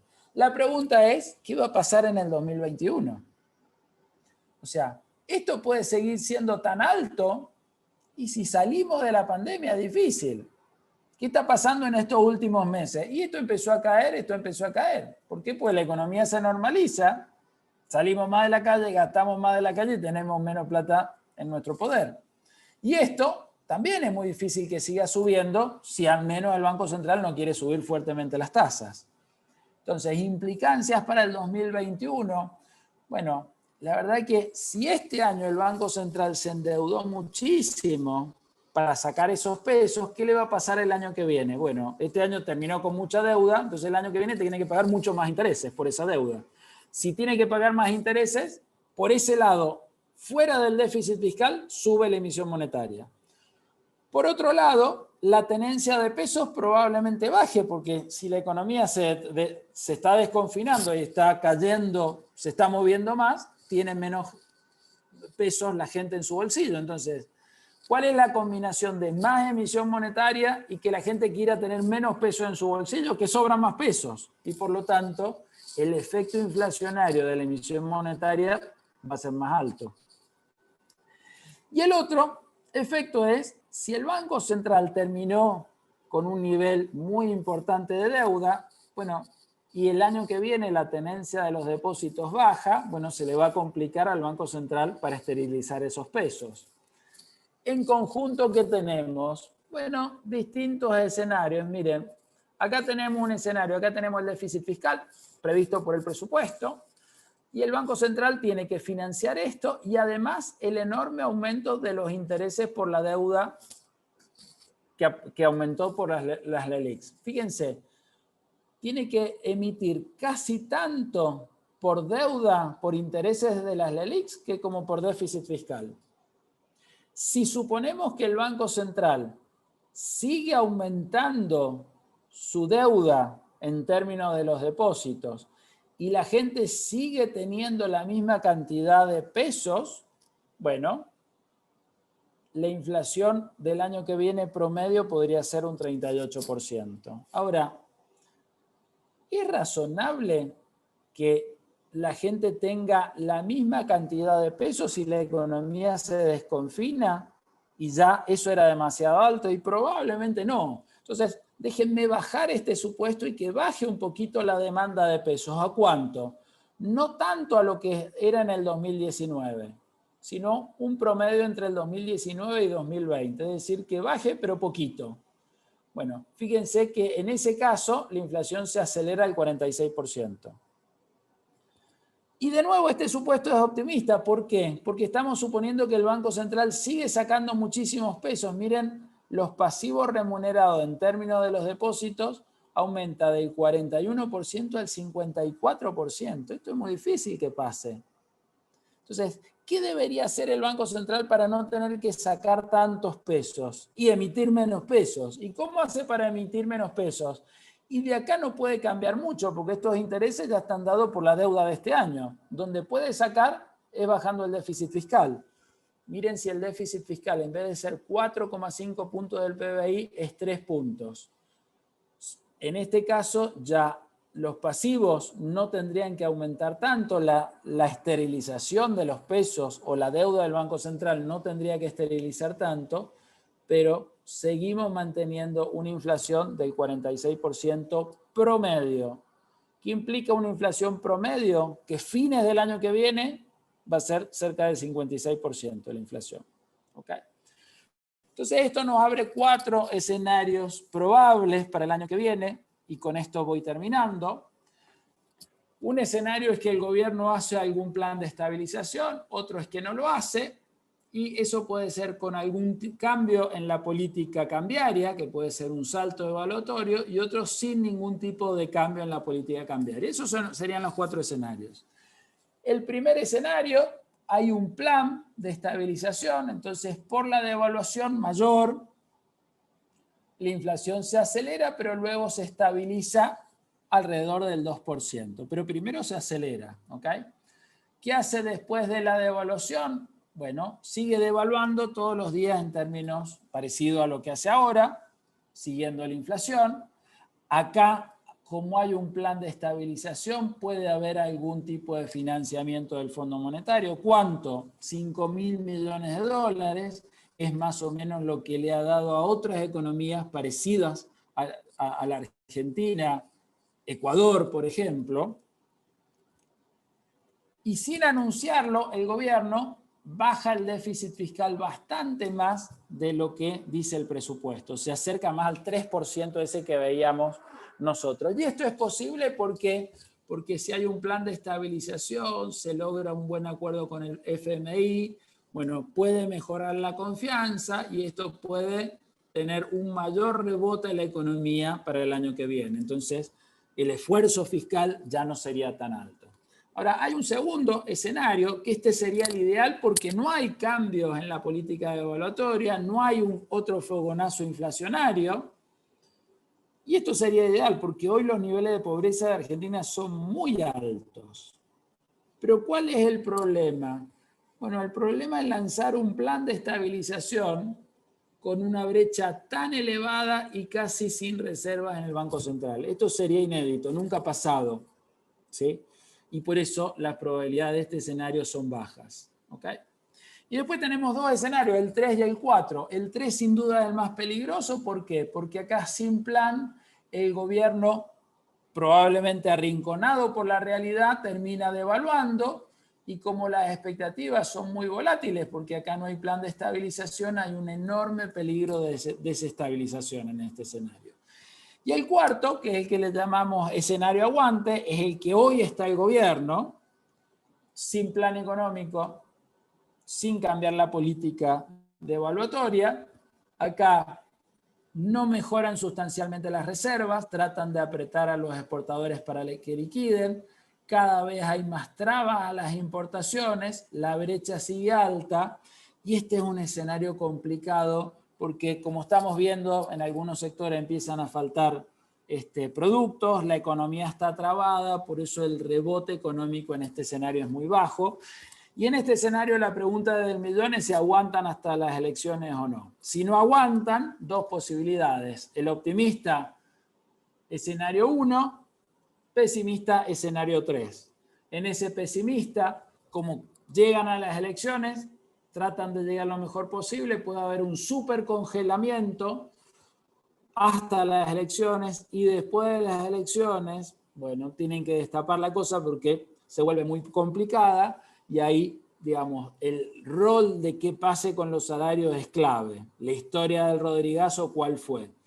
Que se congeló todo hasta que no quedó otra que descongelar todo, y ese fue el que lo hizo, fue el pobre Rodrigo, pero después de descongelar todo dieron aumento de salarios todavía mayores.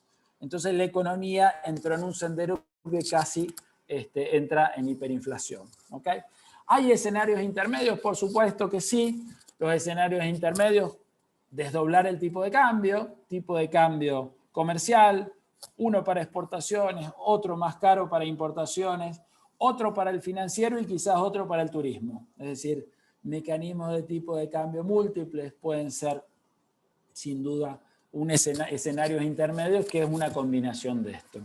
Bueno, básicamente esta es la charla que tenía pensado. La idea es contarles, Argentina tiene enormes oportunidades del sector externo. El tema es que hay que ver si más o menos logra domar los grandes desequilibrios que tiene en el plano interno y político, claramente, y poder aprovecharlo. Bueno, la idea es básicamente contarles esto. Estoy abierto a preguntas, ustedes dirán. Muchas gracias, Gustavo, y bueno, ordenadamente, la verdad que tu exposición brillante y nos da que pensar. Damos lugar a las preguntas, van levantando la mano, tienen abajo en la pantalla el signo reacción, marca como mi cuadro el pedido de palabra, o levantan la mano. Así que los que deseen consultar algo con Gustavo Reyes, adelante, por favor.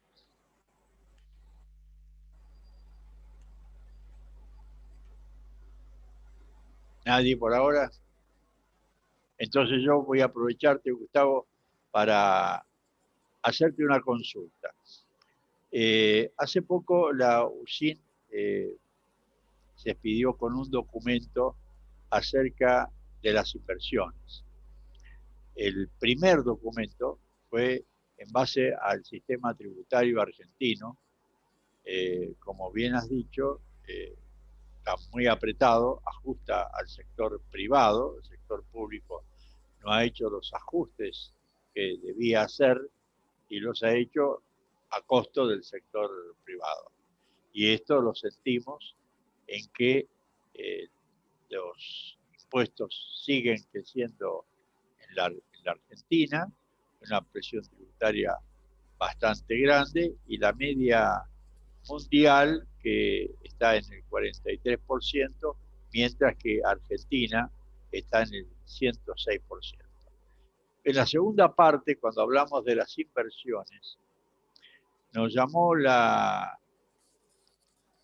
atención que desde el Observatorio Económico, vos sabés que Marcelo Elizondo, colega tuyo, director de la Cámara y especialista en negocios internacionales, nos marcó que Argentina, en un trabajo de investigación que realizó junto con el observatorio, concluyó que la Argentina es el segundo país de peor performance en acumulación de inversión extranjera directa, que es la sigla IED. Y nos sorprendió que, bueno, los países de Europa, una barbaridad, el atractivo que tienen en inversión extranjera directa, en Latinoamérica también,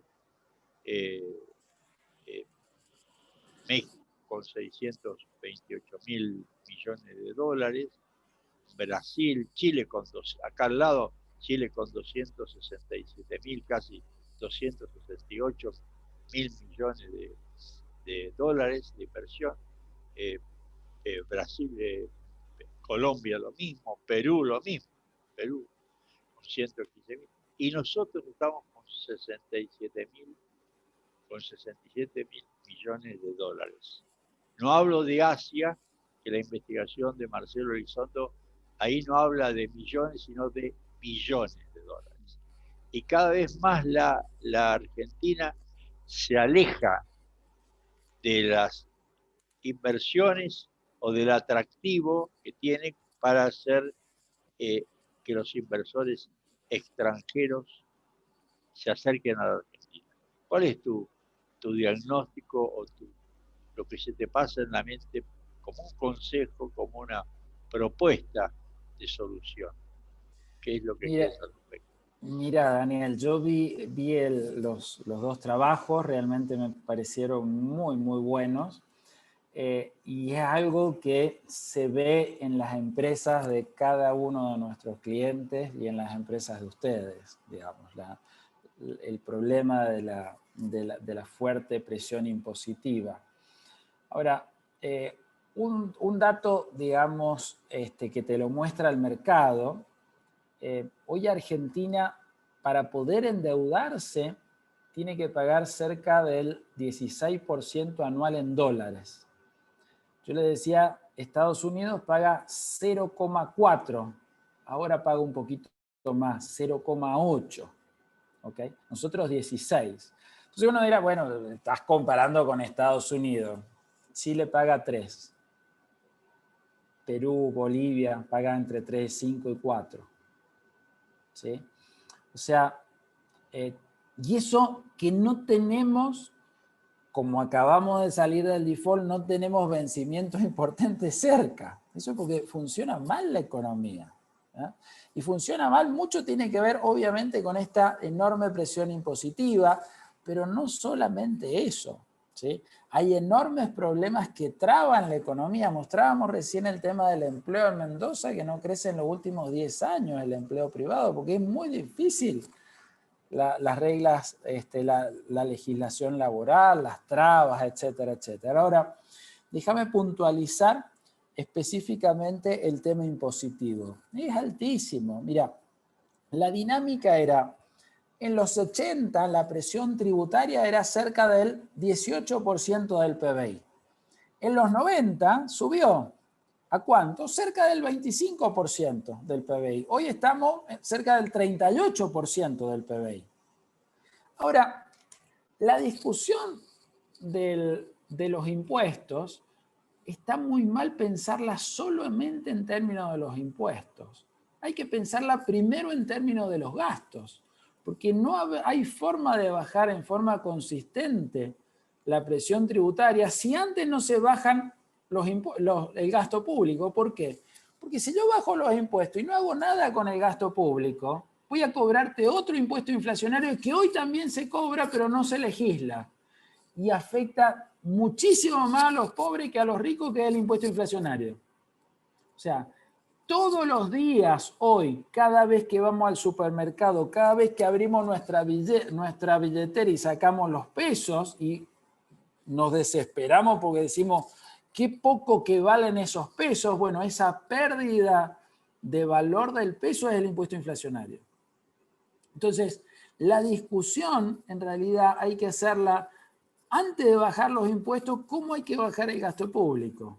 O sea, ¿cómo debemos tener un gasto público mucho más razonable, que el gobierno se dedique a hacer actividades que claramente es muy bueno y es necesario que haga, y cuáles no debería hacer?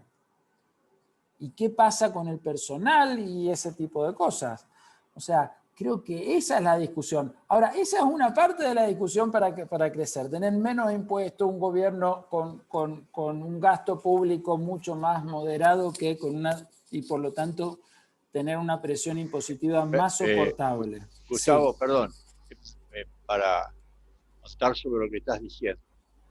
El gobierno debería, hace 2 o 3 días atrás, el ministro de Economía, Guzmán, cuando se le preguntó esto, dijo que de ninguna manera se iban a bajar los impuestos y que venían más impuestos todavía. todavía.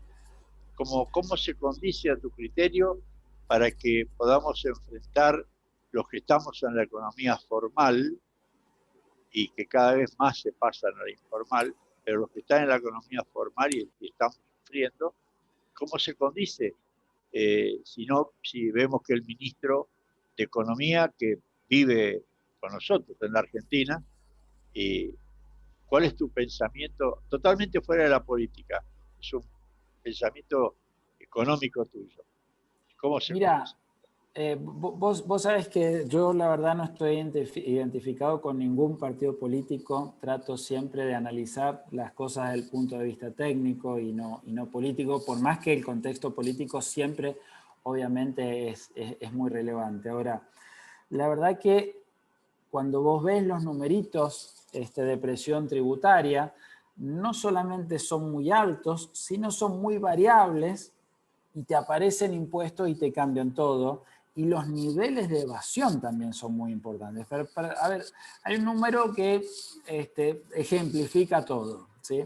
Pensemos en el principal impuesto que hoy tiene la Argentina. Es el IVA, ¿sí? Y el IVA es un impuesto relativamente fácil de entender porque es el impuesto al valor agregado. Y el valor agregado de la economía no es otra cosa que el PBI. Entonces, la mayoría, no todas, pero la mayoría de las actividades está grabado a una tasa del 21%. ¿Qué quiere decir eso? Que en teoría, si todas las actividades estuvieran grabadas al 21%, la recaudación debería ser el 21% del PBI. Pero obviamente no está todo grabado al 21%. Entonces es ilusorio pensar, bueno, ¿cuánto debería ser? Y bastante menos que eso. 16%, 15%, bueno, ¿cuánto es la recaudación del IVA en términos del PBI? Entre 6 y 7%. O sea, cuando vos tenés tantos impuestos, la evasión empieza a ser enorme. Y la competencia desleal del que está en negro, del que está en blanco, también es enorme. Y esto a nivel general. Lo mismo pasa con el impuesto al trabajo, lo mismo pasa con los distintos impuestos, y es cada vez más difícil porque es un círculo vicioso que más economía en negro, recaudás menos, esa gente está también fuera del sistema financiero porque tiene sus cuentas en negro, entonces es un círculo bastante difícil de revertir. Entonces, déjame darte un poquito de esperanzas. Bueno, la verdad que los márgenes de Argentina para seguir subiendo impuestos parecen cada vez más bajos, porque está funcionando mal y suben los impuestos y recaudan menos, ¿sí? Por otro lado, la mala situación esta que tenemos en términos de los salarios que vienen cayendo, en términos del nivel de vida que tenemos, somos todos bastante más pobres, no respecto de hace un año atrás. Respecto de hace un año atrás, 2 años atrás, 3 años atrás, 4 años atrás, el nivel de pobreza ha caído. Entonces, ¿qué es lo que tiene de oportunidad esto? Que somos baratos. Y cuando sos barato, todos nuestros activos son baratos, y si hacen las cosas para dar cierta estabilidad macroeconómica, bueno, sin duda, cuando uno es barato y tener cierta estabilidad económica, pueden venir nuevamente esa inversión externa que vos decías recién que es tan importante, porque pasamos a ser barato. Ahora, si sos barato y sos muy riesgoso, no te sirve de nada ser barato. Entonces, la clave está en que el gobierno trate un poquito de ir mejorando en el tiempo este tipo de problemas que hemos visto. Bueno, algunas señales buenas han habido y muchas señales contradictorias lamentablemente también han habido, ¿sí?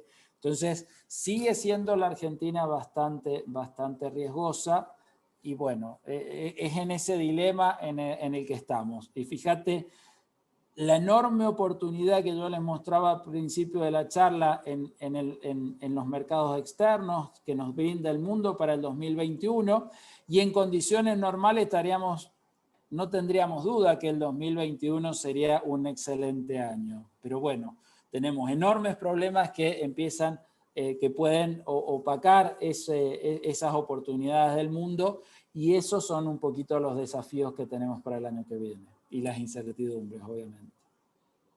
Muy bien, muchas gracias por la respuesta. podríamos ir con otra cosa, pero bueno. Si alguien de mesa ejecutiva o comisión directiva, alguno de los invitados, desea hacer alguna consulta.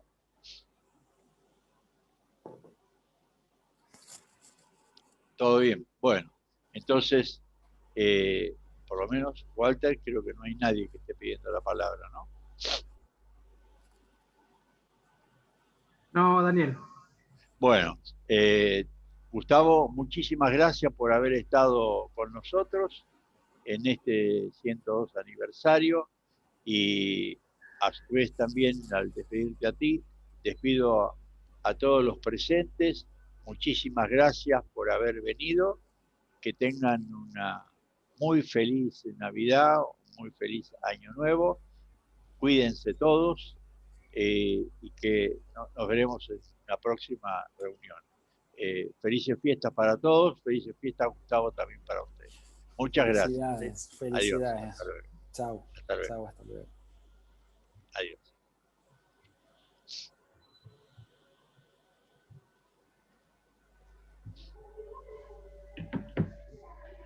Qué cálculo. Me preguntaron a qué hora iba a terminar. A las 15.